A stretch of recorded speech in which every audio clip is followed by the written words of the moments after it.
अस्सलाम वालेकुम जी। जमशेद भाई क्या हाल है? जमशेद भाई मेरी आज एक रीजनल वाइट ने ना ये 7 बच्चे दिए हैं माशाल्लाह ना। बाकी एक फीमेल के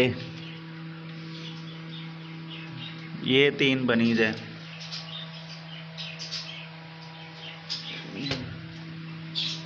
जो पहले हफ्ता पहले दिए थे उसमें ना ये वो वाले बच्चे हैं। और इसके बाद माशाल्लाह ये सारे बच्चे आए हुए हैं। ये हो गए 7 बच्चे ये हैं और 8 बच्चे माशाल्लाह ये हैं। और 2 बच्चे इसमें बैठे हुए हैं माशाल्लाह। और ये सारे बच्चे ये बाहर घूम रहे हैं सारे।